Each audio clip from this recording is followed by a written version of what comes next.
Grandpa's here! Hank's always helping out. Grandpa style. Now he's treating his prostate cancer with help from Xtandi enzalutamide. Xtandi 40 milligram tablets treats men with prostate cancer that has spread to other parts of the body and responds to a medical or surgical treatment to lower testosterone. Xtandi may cause serious side effects: seizure, a brain condition called PRESS, allergic reactions, heart disease that can lead to death, falls and bone fractures, swallowing problems, or choking that can lead to death. Stop Xtandi and get medical help at once if your face, tongue, lip, or throat start swelling. Tell your doctor at once if you faint, have a seizure, quickly worsening headache, decreased alertness, confusion, vision problems, chest pain or discomfort, or shortness of breath. Xtandi can cause harm to an unborn baby or miscarriage. Use birth control during and 3 months after Xtandi. Common side effects include muscle and joint pain, feeling unusually tired, hot flashes, constipation, less appetite, diarrhea, high blood pressure, bleeding, falls, fractures, and headache. Talk to your doctor and visit xtandi.com. $5 to $60 million annually. I think that's justified. I think he should get paid more, Kunal. I'm going to sign a petition to get him a $100 million a year contract, because that sort of a move, that's not a memory for today or a week or a month. This is stuff that we're going to be telling our kids, and they're going to be telling their kids, and they're going to be telling their kids about. Max Verstappen schooled Oscar Piastri, and this is revenge served cold from Saudi Arabia. And this is the best driver in the world being the best driver in the world. I think this is just what a perfect motor race should be all about. What a race Imola was. What a race. What an opening lap. What a mega mastermind masterclass move into turn one. You guys remember we actually thought of these scenarios. We said what happens to the race will be defined by what Max Verstappen decides to do, what sort of Max Verstappen decides to show up, right?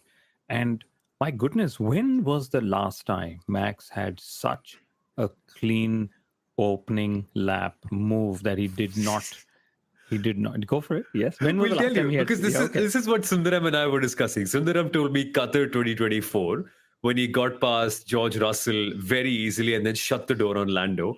And then I think, Sundaram, you also recommended Mexico 21, where he got past Bottas, Hamilton, and Checo to go from P4 to P1. So, I mean, I'm building it up saying it's a very big deal, but he's done this so often, Sundaram. He's done it so often, but suddenly we've not seen a lot of this recently. And a lot of it has also been a little scrappy. There's been a little bit of wheel banging and stuff going off track and everything. But this was, the beauty of this pass was that it wasn't there. It really wasn't. No one really anticipated that he's going to be going for it, and he really created the chance and went really clean. So everyone was baffled by the fact that he was P3 going into the corner, but at the end of it, he was leading the race, and I think that was the race-defining move that eventually led to him winning the race. Well, one second. You guys are saying he's pulled this off often. Right. What do you mean often? Is once a season often? Is once every few races often? Because what's been the narrative often, off late, okay, is that Max has been pushing the limits. Max has been wheel banging. Max has been either driving off track or driving others off track. But this is the Max Verstappen we all love, don't we? Who is able to pull off such a stunning move when he knew that, everyone knows the minute you're in clean air, you have a different race running. Oscar Piastri said, I don't know what my pace would have been like in clean air. There you go. And I actually did this analysis on Viaplay, and I'm very happy to explain that, here on the podcast as well. Firstly, Max had wheel spin, so he was bogged down. Second, there was a headwind into turn one, which meant that Oscar Piastri was punching a hole through to everyone else, which is why George Russell, who was in his wheel tracks, was getting a beautiful toe, so much that George Russell could have actually taken the lead of the race. Okay, which is why Oscar Piastri did not pull out absolutely wide on the normal racing line, because he thought, George could just sneak it in, and then, whoever has the inside line usually has the lead of the race. Well, that's what didn't happen, because Oscar had the inside line, but it was Max Verstappen who took that outside line. And my goodness, when Max went in there, I said, that's it. These two are going to collide mid-corner, apex of turn two, and end of the race for both of them. Okay. But Oscar gave through. He actually said pre-race to David Coulthard on the Viaplay show as well that even if I'm not leading after turn one, I still am confident about leading this race and winning. Well, yeah. So my question to you guys is, do you guys think that Oscar was maybe a little complacent? Maybe he was caught napping at turn one? Or maybe he just realized, oh my goodness, this is who Max Verstappen really is? Yeah, I think, I honestly feel, Sundaram, he underestimated what Max Verstappen could do. And Verstappen, as Alex Brundle explained wonderfully on his analysis on F1 TV, he left Oscar Piastri a compliment because he got so close and he believed that Oscar wouldn't understeer into him, which is a great sign of respect. But I think that's when Oscar also realized, wow, this guy is Max Verstappen. And we saw that, I mean, we saw after Jeddah that Oscar Piastri has the composure to nail these moments. And I genuinely thought that he had Max's number because he passed him in Jeddah. He got the better of him in Miami. And I thought, wow, finally someone who can take it up to Max. But we forget how good this guy's judgment is. I think this is the perfect way to seal off Red Bull Racing's 400th race win. And Max Verstappen actually now has more than 50% of Red Bull Racing's race wins. It's crazy. See, that's the thing with Max Verstappen. And if you've watched him racing in this last decade, if you at any point get his number, anticipate payback soon enough. Okay, so if Piastri's had the better of Verstappen in Jeddah or in a couple of other races, payback was inevitable. And he served it hot and fresh today. And I think only Piastri would know what was really running in his mind. But like Kunal explained, Russell had a much, much better start. He was in the toe of Piastri and he was quicker than Max. So probably it was fair for Oscar to keep his focus on Russell and not giving him enough space to get past. Where he probably must have disregarded Max is further behind. I don't need to worry about him because it's a narrow track. The first corner is also very, very narrow.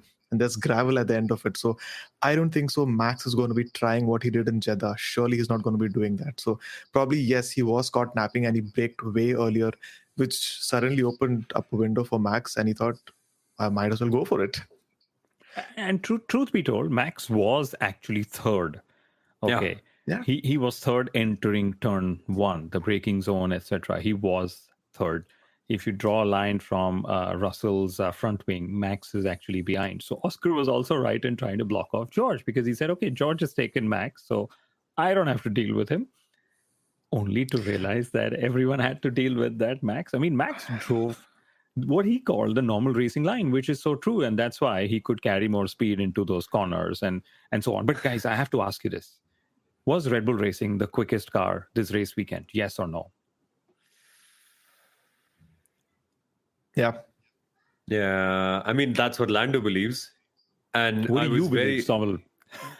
No, I want to bring in what Lando says first because I think it's a very interesting statement. He said that even if he was on pole today, Max would have still won.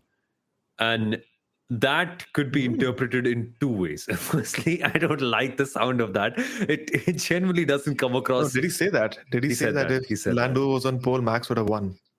And Lando said that even if I was on pole, he would have won. So it's I don't like the sound of that statement first. And when I read that, I was like, has he really said that? He did really say that. But that also then plays into what I believe because I think that last stint was characteristic of it all, genuinely, Kunal, because I thought, okay, Lando, 5 laps, 5 seconds.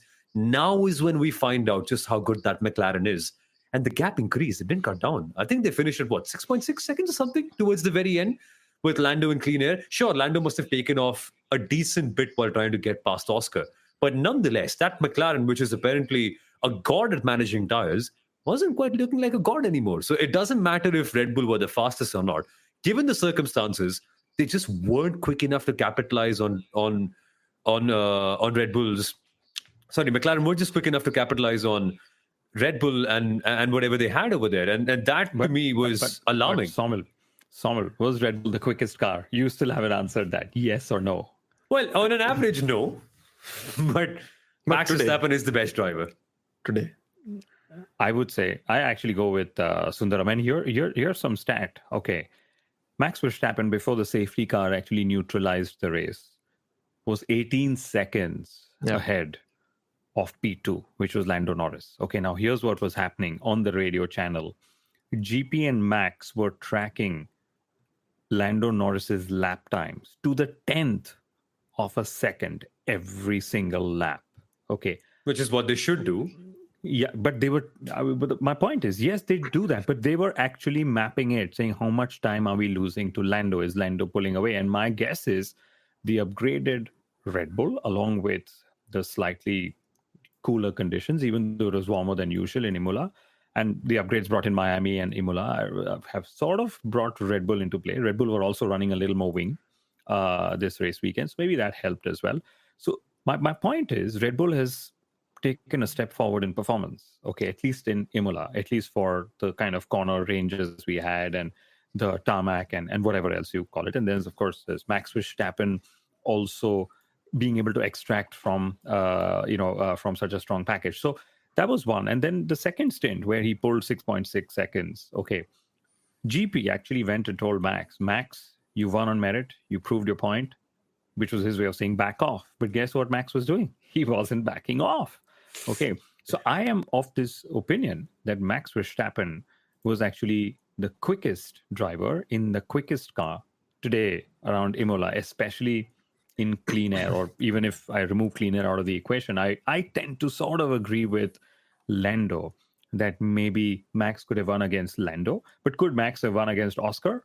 I don't think so. Maybe that would have been a far more even fight because Oscar just seems more comfortable in this McLaren than Lando. Yeah, and the other thing that we saw from qualifying is Max actually had the fastest, the top speed. In the qualifying sessions. I think it was on 3:39, and the McLarens were at the bottom of it, 3:31, 3:33. So there was already a significant difference on straight line speed. And that also probably contributed to the fact that they were not able to close the gap on Max.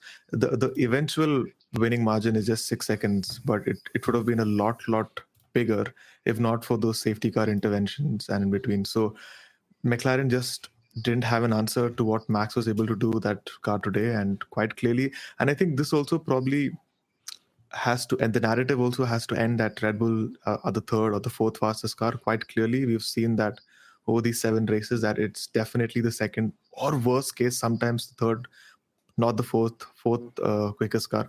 That car has pace. The upgrades are working.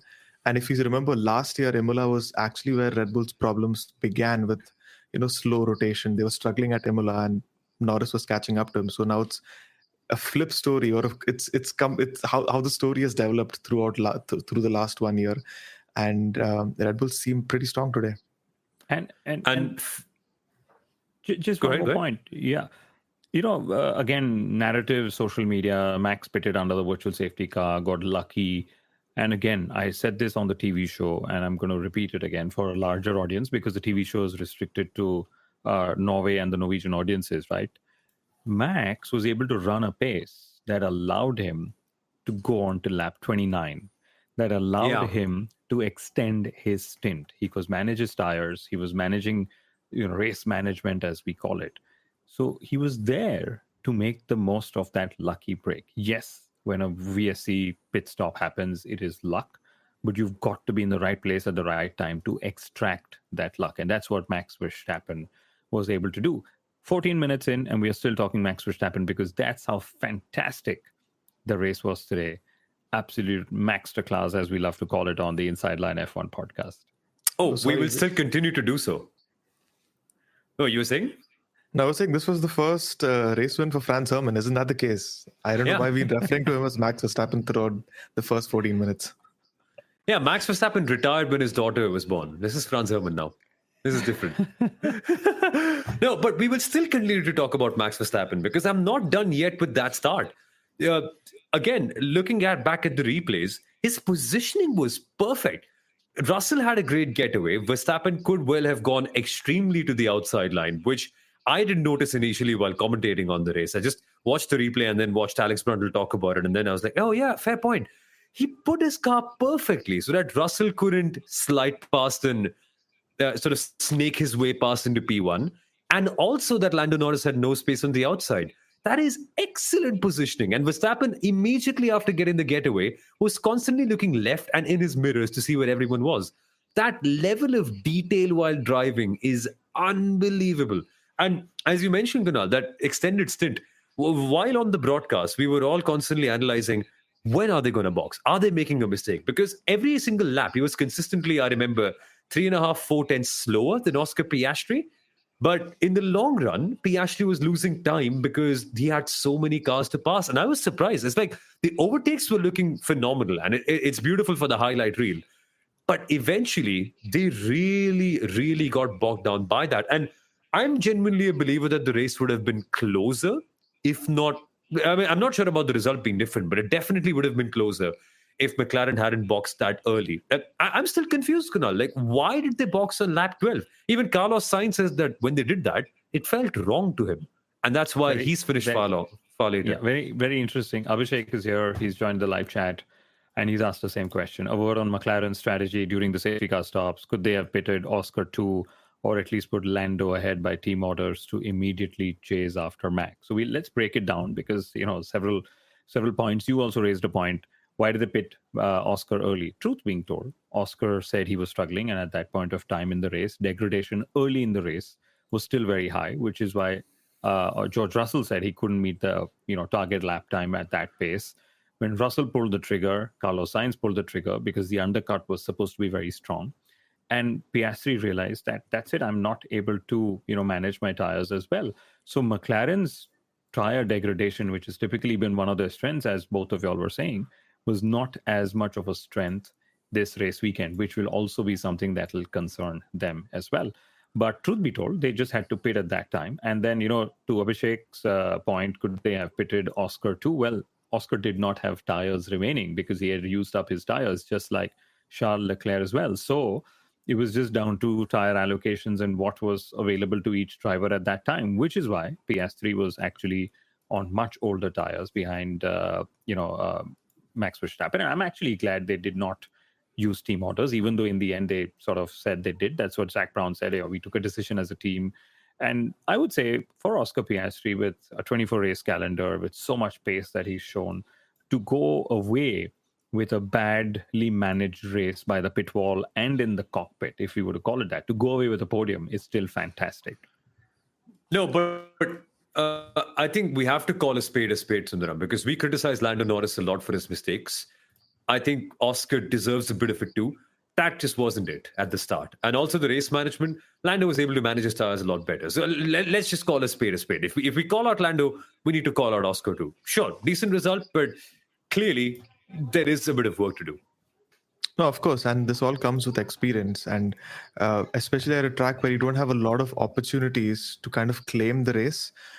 I think everyone knew that the driver who takes the lead of the race after the first corner has the advantage to literally win the race.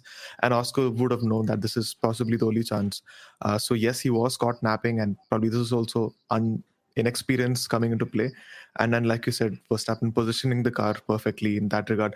I'm also looking at the lap times right now, but I'm not really sure if Piastri was really struggling a lot in terms of degradation. If you look at Russell was losing literally half a second, or in some cases more than a second, from lap 7 up until lap 12 where he pitted. But Piastri was losing probably 3 tenths, 4 tenths, and it didn't even seem a lot. So I'm not really sure if they jumped the gun to kind of defend against a Leclerc and kind of lost sight that their main challenger was Max up ahead. I don't know if they got spooked by Leclerc's pit stop, him being in clear air, and his lap times being, I think, is half a second quicker. So I'm not sure if that was the right thing for them to do, which again goes back to McLaren's strategy.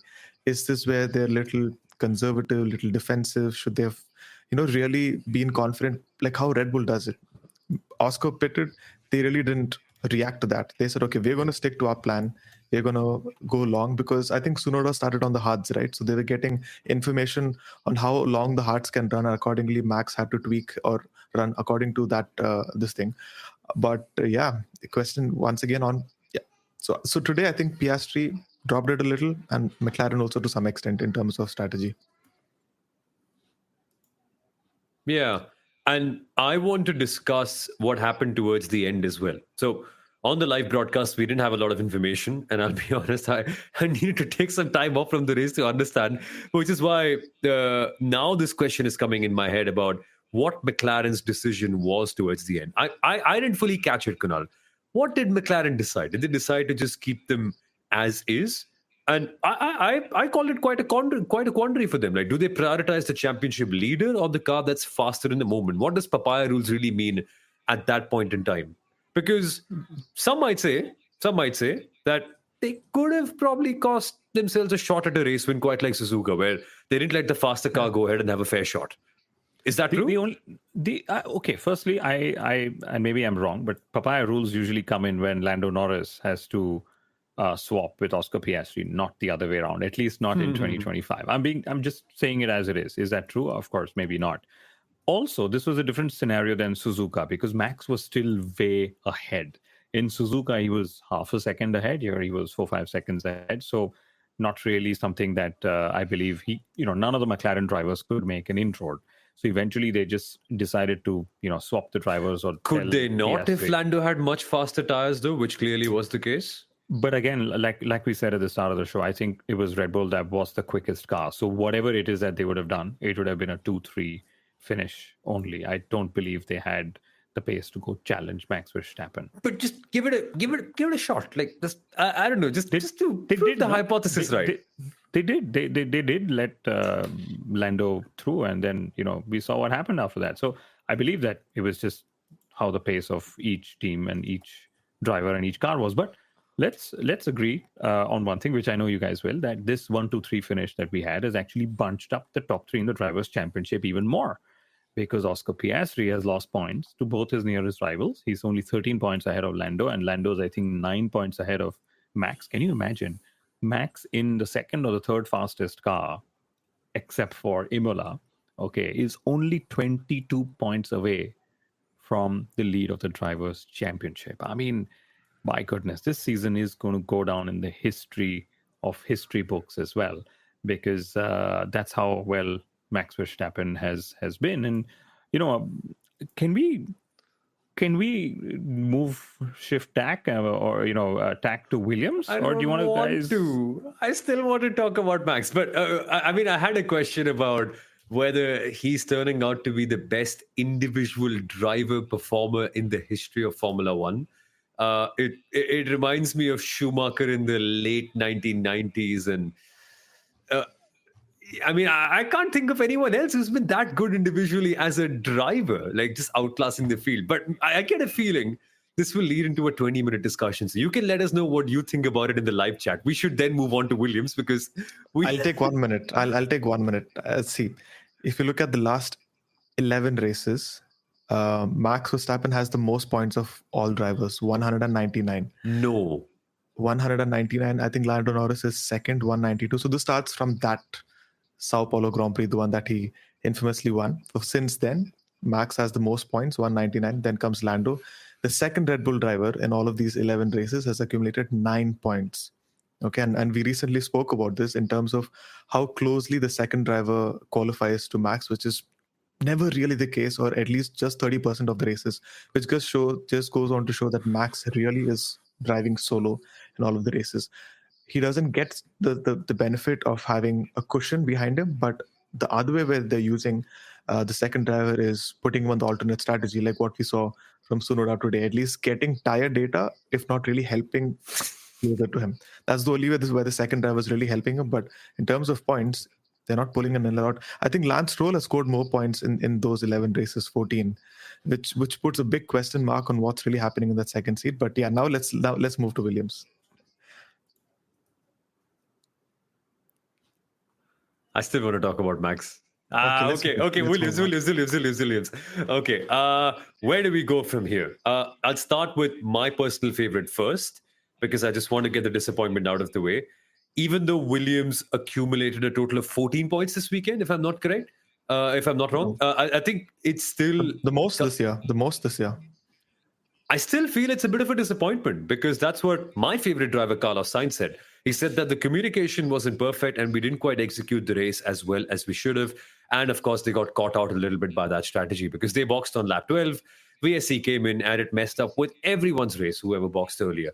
But the point being, this comes across as also, just to add, they boxed early, but James Vowles actually at that point said the tire degradation was extremely high early parts of the race. So when they decided to call a two-stopper for Carlos Sainz, it was actually the right decision. It's just that the tires eased off as the race progressed, which was very strange and very peculiar for Imola. But yes, I just had to say that because I love that Williams is able to give such a beautiful, especially James Vowell, such a beautiful explanation of what their decision making was at different parts of the races. Because inadvertently, I think the top 5 teams actually had all drivers split on tire strategy, just because Russell went early, Carlos Sainz went early, Leclerc went early, Piastri went early. So it wasn't team splitting choices. It's just that their hands were forced because Russell just went early and pulled the trigger on everyone else. Yeah, exactly. And that just sort of put Sainz in an awkward little spot. Like he wasn't progressing. The second part of this race review. And the second part is where things got awfully wrong for Carlos Sainz. He got stuck behind Nico Hülkenberg. That's the point we were discussing after the second pit stop. And yeah, I mean, Sainz couldn't progress as much. Still got points. There was a feeling that he could have gotten a lot more. P8 is what he got at the end. But at the end of the day, 14 points for Williams, Sundaram, says a lot about how far they're progressing. And this weekend, they out-qualified the Ferraris and genuinely looked like they were on par. Sure, the Ferrari's race pace was better, but they're in the mix. They're consistently in the mix. And that's the interesting part of it, because we all thought Carlos Sainz was getting a downgrade in terms of the team, and everyone was being very emotional about the fact that he truly deserved to be at Ferrari.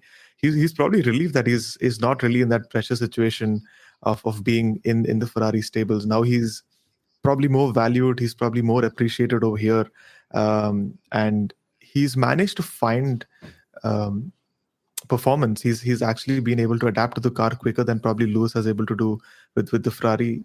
Probably a car that's more easier to drive for him as well. I mean, we've always known Carlos was someone who's always very adaptable. He's always done that, going from a Toro Rosso to a Renault to a McLaren to a Ferrari. It's never been the case where he struggled a lot in the early period of his time, but everything's just working together, and that's great to see for someone like Carlos Sainz, and his experience is actually being valued, and that's translating into performance. Today was a day where luck really caught him out. I think if it was Albon in place of him, who was the leading Williams, he would have been the first one to pit. He would have been the one who would have been P8 today, and Sainz would have been the one who finishes P4 or P5. But yeah, you really can't call these sort of things, especially with a track that has gravel around it, and a safety car is more or less a certainty. But yeah, I think that move that Charles Leclerc pulled off, I think it was fair, but clearly even him giving the position back was okay, because he didn't give space to Albon at the apex of the next corner that followed. But what that took away was that P4 finish, which Albon would have loved, because in these 7 races, I think he scored points in 6 of them, and he's finished 5th 3 times. Okay, this is Alexander Albon, whose manager Jacques Hextall-Smith was on our podcast a few weeks ago, who said Alex has changed nothing between 2024 and 2025 to cater for an incoming Carlos Sainz, whose debut with Williams, whose arrival at Williams was very much publicized and heralded, etc. And I think to see Alex do what he's doing at Williams, the way he was battling the Ferraris, was fantastic. And a question I again put forth on the Viaplay broadcast was: is it that Williams are fast, or is it Ferrari is slow? Because that's also the context we need to take. But I think genuinely, Ferrari is faster on Sundays, but they lose out by not qualifying higher up on Saturdays. And that Williams is just seemingly an all-round faster car in both qualifying as well as race trim, and it gives me so much joy to see both of them right there battling the 2 Ferrari boys. Like your childhood. Like I said on the broadcast, this is like the late 90s coming to life. Ferrari versus Williams. And Williams in that perfect royal blue shade that is of the Williams of old. None of that toothpaste rubbish that we saw in the late 2010s. Not that BS. But what a great performance. And Alex Albon, yet again, there to capitalize on all of it. I loved it. But that I feel is a perfect segue to Ferrari, because I didn't expect Lewis Hamilton to be the better one of the two.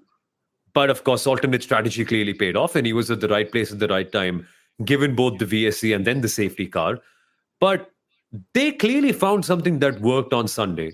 Now they need to go back and find something that works on Saturday, because I suppose all is well that ends well, Sundaram. But I still don't think this makes it any better of a weekend, because P11, P12, let's just judge them by the standards that they'd like to hold themselves at. Still, I don't know, man. The long way to go. I think it's just not bad as people tend to say it. See, ultimately points are given on a Sunday. So I think it's still better that you are able to go further up, you're able to make passes and finish P4, P5, than qualifying higher and then falling backwards on race day. So I think it's still better. Yes, they have to make amends in terms of... Is that coming from an Aston Martin fan?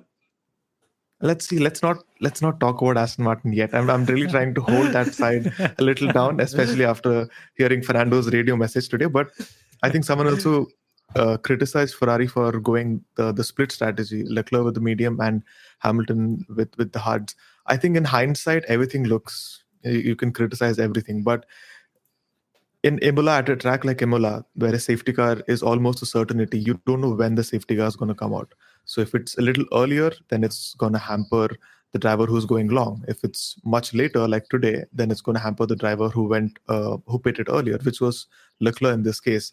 If both of them had started on hards, and if there was a safety car much earlier, then both would have been hampered. Both would have to come in and switch tires. So I think they got the split strategy right. One who came out worse, and they didn't have any tires at the end of the two safety car stints. I don't think so. It was very bad this thing. When they have work to do in qualifying. Do you guys think Ferrari has a pace to win if they start in the top 3, top 4 positions? Based on the last 2 races, it seems strong. That's the way to put it.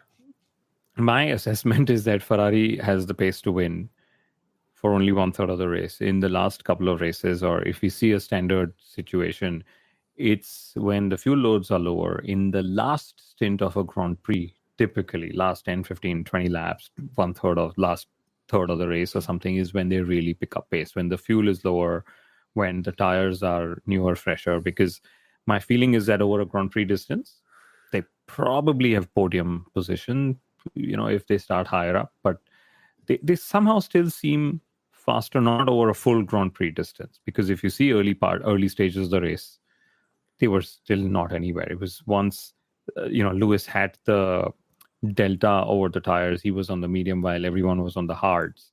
That's when he pulled off those magnificent overtakes, which of course the Tifosi enjoy. But anyway, we'll never know. Ferrari is always a mystery. Doesn't that make it intriguing, Kunal, that if they're so good at that stage of the race, they're so terrible at an equivalent stage of the race on Saturday, where you have low fuel loads and the softest tires? I find it weird what's not working. This weekend, perhaps it was just correlation with the C6. Maybe they got caught out the most by it all. But it's a genuine story. It's Formula One's most followed team. I don't know what to say. It is how do you read motorsport's most followed team. And Exoteric is there. He's saying hi. Hello. It's good to have you back on our live stream, which is part 2 of, I don't know why. We had 2 races, but maybe race control took some time. But I think Ferrari's challenges are just tire prep, tire warm-up. Okay. And the softer the compounds go, the more they've struggled. And especially to prep them up in a way that they're ready for the start of the lap, which is important, but also will stay alive till the end of the lap, which is also important, right? So it's just a function of Ferrari clearly needing to get some performances. They've said they know where the problem is. I think the fix is not as easy as just bringing 1 or 2 new parts. It's changing a lot of components at the rear, which allows them to go lower, which allows them to extract more performance. And, if you hear what both drivers say, Charles specifically has, been saying, that's it. This is the maximum of our performance, and I cannot drive any faster, any better, any much more on the limit. So that's just where it goes when it comes to Ferrari. It's a tricky situation for Ferrari because 1/3 into the championship, 1/3 of the time into the championship, they're still trying to find the right balance. They're still trying to find upgrades, and this could potentially cost them development time for 2026. When do they really pull the plug, saying, you know what, we're not winning this title. Let's move focus to 2026, because we're saying that they have race pace, but they don't have qualifying pace. They're not able to really put it together. What do they do from here? Because the Tifosi is a very passionate crowd. They would love to, they really don't want to see Lewis Hamilton winning next year. They want to see him doing it now. They want to see him carry that motivation and confidence into 2026. So it's a very tricky situation for them also to be in. But I'll put it this way. I don't believe Ferrari is going to necessarily compromise one over the other. I think, pretty much every team is smart enough to know how to balance it out when it comes to that. I just think that, with them making these suspension changes, etc., for one season that they had is probably just sort of also catching them out in terms of finding a sweet spot with the car and the likes. We had no Ferrari power unit in the top 10 of the Grand Prix. We had one Ferrari power unit retiring in Esteban Ocon. We had a Mercedes power unit retiring. Throttle issue for Kimi Antonelli as well. So I think all in all, it's just about being patient. They've been patient since 2007 itself. So it's just adding more time. I mean, the Tifosi is used to being patient. They know how to cheer their wins when they get them.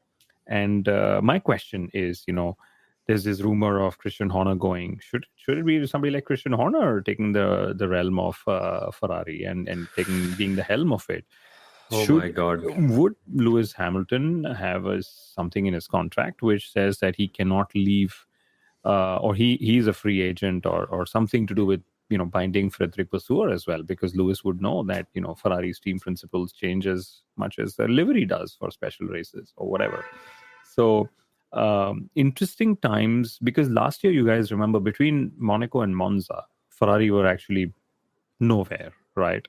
And then they came back into the championship. And one of the reasons they actually came back and not remain lost was because Frederic Vasseur could bring the team back and saying, okay, guys, let's bring it back. Most other team principals would have just been, okay, here's another season washed out.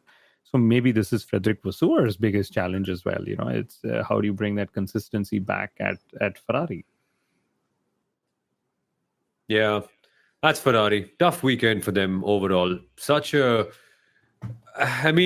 Good ending, but I'm pretty sure they'll walk back home with a lot to analyze from this. But we also have to give a few shout outs to other people. We'll focus on the positives before going to the negatives. And you were right. I'm leaving before the negatives. I'm leaving before the negatives start. You're leaving? Okay. we will get a word for sure, because I saw your tweet. And when I heard that radio message, I had only one thought in my mind. Sundaram will be annoyed by that. But we will get there. We will get there. As we mentioned, positives first. Isaac Hadjar, qualifying was unbelievable. I saw this table that racefans.net made, and it was a very fun analysis from qualifying, where drivers had their final qualifying laps compared to their ultimate qualifying laps, so a combination of their best sectors. So Verstappen was only 0.2 or something behind, Piastri 0.02 behind, Piastri was 0.04. Isaac was one of the very few drivers who had it bang on. And that to me was phenomenal, that this guy as a rookie is able to nail his best laps in qualifying more than anyone else. And I think only one or two other drivers had it. I think it was Lawson, because he had a terrible lap in Q1 and got caught out, and Carlos Sainz. And Hadjar was right there, which tells me that the composure this guy has is unbelievable. And even today, Kunal, what a race Isaac Hadjar. I mean, getting points here again. I think Isaac Hadjar is definitely one of the most impressive rookies this season. And if how do I put it? I don't want to say it in a negative way, but I think Red Bull is hopefully going to realize that by being patient with him, they will make him only better. I hope they're listening to Franz Tost, who, of course, was on our show a few weeks ago as well, and give him more time, more patience. We all know from our chats with Dr. Marco on our show that he's very upbeat about Isaac. And to be up there, scoring points. So if you look at it, Antonelli was the only retirement from the top teams. So that means that there were 9 cars that could score points from the top 5 teams, and they did. The car that actually was 10th, or rather the 10th car to score points, even though he wasn't 10th, was Isaac Hadjar, which I think was Racing Bulls is the last in the Constructors' Championship anyway, as we know. So for him to pull that off is pretty fantastic. And Hadjar was ahead of Yuki Tsunoda, obviously, who started from the pit lane, which from the pit lane to the points is also not a bad situation, I would say. Yeah, pretty good race for Yuki Tsunoda. I mean, the overtakes he made was quite impressive. I think one of his more confidence-inspiring races, particularly after that crash on Saturday and then having to rebuild the entire car. So good on him. Good on Yuki Tsunoda. I mean, he deserves the praise that he's going to get this weekend. But right behind him, Sundaram, I just want to leave the floor to you. What do you make of Aston Martin's weekend today? Just go ahead. I don't know, because as the season progresses, I'm actually starting to, being very, very serious over here. I'm actually losing more and more hope in what they're able to do. I don't know how much pace this car had from the upgrades, the whole raft of upgrades that they brought. But it seems that nothing really is working for them. And it's not giving me a very good feeling of next year. We've spoken about all the money they're pumping in. They've gotten an Adrian Newey and the likes. But ultimately, we spoke about this.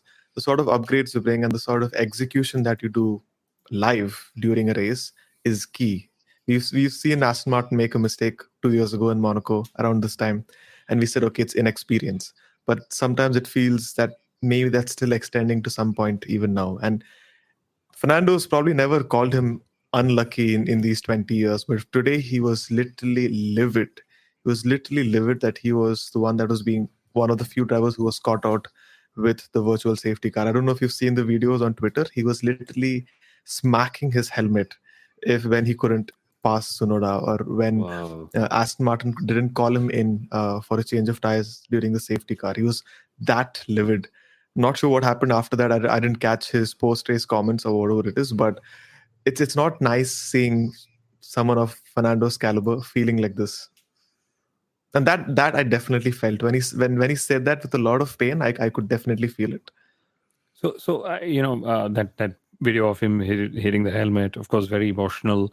Let's explain to our listeners and viewers why Fernando actually said he was unlucky. Because on lap 29 is when Esteban Ocon pulled over and called the virtual safety car. Here's who all pitted under the virtual safety car. So Max Verstappen went, Albon, Hadjar, Antonelli, Hamilton, Leclerc, Hülkenberg, Behrman, Russell, Tsunoda, Sainz. They all pitted under the virtual safety car. Okay. When did Fernando Alonso pit? Fernando Alonso pitted on lap 13. Okay, so that's when his race was just done, because that's the luck of the draw. And then what did he do from there? Let's sort of read further. So he when he pitted, he was already on a used medium, because remember, he used the medium in qualifying, right? Then he went 34 laps on the hard tire, and then he pitted again for the medium tire, and that's it. His race was done after that, because he just lost positions on track. And the question, guys, and I'm guessing we'll know in the next few weeks, not in Monaco, but maybe in Barcelona, is all the upgrades Aston Martin brought here, did they actually deliver lap time or no? Because in qualifying, they ran the C5, which Piastri wanted to, which Verstappen wanted to, which George Russell ran as well. They ran the C5 to finish top 5 and top 10 in qualifying. Yeah, top 5, right? 5th and 8th or something. But in the race, they were the only team that couldn't hold position despite qualifying as high as they did. So did the upgrades work? Was it the tires that artificially inflated their qualifying position, and then hence did the safety car and the virtual safety car interruptions artificially deflate their race positions as well? Is something Aston Martin would know if we dug through the data, but I guess we'll just have to wait till Barcelona to find out. Yeah, Stroll said he would have finished P8, P9. Alonso said he definitely would have finished higher up had it not been for those interruptions. So there's some merit in it, and there are some reasons to be confident about it. But these sort of race executions on weekends where it seemed like they would get a lot of points, that just really makes it tough. And it was also tough for their somewhat parent power unit team of sorts, Mercedes. And we've left it for the very end. But I suppose this has to be the most disappointing weekend of them all. Firstly, DNF for Kimi Antonelli due to a technical issue, which is heartbreaking because it's his first ever home race. And literally hundreds of his classmates were there watching it. And so many people who must have seen him grow up because this guy has raced a lot around Imola throughout his Formula racing career. But then that, and George Russell, who was so promising at the start, and then only to finish P7. Firstly, he complained of some rare issues, rare stability issues or something before the race, and then they manifested during the race as well. My whole question is, Sundaram, is it the heat that caught Mercedes out, or was it just Russell having an unstable car throughout? Like, how do you read into this? I think it's down to the heat. I'm actually trying to pull that data up already, but quite clearly, and this is what even Russell admitted to the fact that when the track does get a little hotter, we tend to suffer, and that's evident in his tire degradation in the first 12 odd laps on the mediums. So there's no respite over there, and it seems like last year's issues are still there. They're going to be much better in the cooler track. So Monaco might not be as bad, but Spain might be bad. That's something that they really have to fix. They have better balance than last year. That's there. But then when it comes to this sort of an area where track temperatures are hotter than usual, that's when they start suffering. Well, this was one of those weekends, Kunal, for sure. Yeah, and I think maybe something was definitely not right with George's car, because when a driver is complaining so strongly that something just feels off, and he's saying it's not vibrating, it was vibrating on the straights and whatever. I think it was just down to maybe one of those race weekends where they just didn't feel, they just didn't feel comfortable to push. And when they pushed, especially early in the race, they realized their tires were degrading more faster than the others as well. So they just committed to an early stop. But as we bring this to a close, the one race weekend that Toto does not attend, things go chaotic. This is the lowest points tally that Mercedes have had all year. 6 points today. Otherwise, the lowest has been 18 before this. So, wow. Yeah. But we have a question before we end the stream, or rather to end the stream with. Abhishek is back. Thank you, because I know we split sort of the live streams, but not a bad race considering a track where you seemingly can't overtake, right? Overall rating for the race and driver of the day. I'm going to take this first because my rating of the race usually leads to a lot of debates with you guys. I think this was 11 on 10 race. Yes. I agree. Oh, wow. For once. I thought you'd say 11.2 or something, but okay, I'll grant you that. But I think just goes to show that tire delta is crucial for a good Formula One race, which is what happened. Lots of different tire strategies were out at play. After a point, my notes are really bonkers in terms of who did what on what lap. So that was one. And then second, having some cars out of place, which is what happened with the Ferraris and Tsunoda and the likes, also, of course, helped. And all in all, it was just a Max Verstappen show, which I'm really eager to see if this continues. My driver of the day would be Max Verstappen. Go ahead, Samal. As Sarfaraz Khan said at the 2019 World Cup, my answer also same, nothing different. It's 100% the same. You echoed my sentiments exactly. Now, ditto. No, the race was definitely enjoyable, but I'm actually going with Alex Albon for today. I know you were a little disappointed, Samal, when I didn't mention Alex in my top 5 drivers, but I think I'll put Alex there. P5 in Miami, P5 today as well, and being in that position of within the podium spots, P3 at one point, P4 at one point, but still going wheel to wheel with Charles Leclerc and keeping it together. So yeah, on merit. I'm jumping onto the Albon hype train. Yeah, on merit. Yeah, at last. Merit. And also, honestly, special shout out to Headwind for driver of the day, because had we not had that headwind, honestly, I don't think we would have had as many overtakes. Because some of them were phenomenal. Lando Norris on Oscar Piastri at the very end, and George Russell also. What else did we see? We saw Leclerc versus Albon. We saw Antonelli passing Lewis Hamilton. We saw Alonso make 3 to 4 overtakes as well towards the very end. good race. A really good race. Like, But we should talk about the tires, because the tires is basically what manufactured such a race, if you want to put it that way. Because yeah. I mean, although I think 15 odd laps were kind of lost under the safety car, so you were not really pushing on those laps. But still, a lot of teams did go for the two stopper. Some of them were struggling towards the end. So it really wasn't a race where stint lengths were defined like in Qatar, or a mandate is given that you have to pit twice, but rather a situation where you can choose if you want to risk it with a one stopper or go for a two stopper. And I kind of like it. If Pirelli feels that, yeah, if we go one step softer, this, and if we like the data that we've picked from this, we might do this for the rest of the races, where someone is on a tire offset, someone is on a medium, someone's on a hard, and 15, 16 odd laps between them, you can pass. So that seems nice, actually, in my opinion. Keep Imola, Abhishek. Definitely keep Imola. And also do what Mario Isola suggested on Friday, which is try out stepped tire compounds. So instead of going for C4, C5, C6, maybe try C6, nice C4, one. C3. Like, give it a shot. Let's see what it does. Why not? I mean, if we were discussing sprinklers in the race on Friday in our pre-race show, this definitely seems like a more plausible solution and more realistic as well. That would be more fun. I'm sure all the strategists are going to be like, we need a pay hike, pay rise. If this is the amount of simulation that we have to do to figure what's the best strategy, if we're going with stepped tire allocations as well, yeah, we are going to be overworked. Sure, man. Anything for a good race weekend. And we were all overworked during the race. All of us had so many notes to make and so much to prepare for, because we like exciting races, and all of you did as well. So thank you, all of you, for so much to prepare and talk for Somil that, guys, just disclaimer, when we started, Somil said, guys, can we keep this under 30 minutes? Which we have. Just that we've gone 2 parts under 30 minutes. It's insane. There's a finger up. I cannot end the stream without putting the stat out there. Red Bull have hit a very interesting milestone. They are now the most successful team in the 21st century.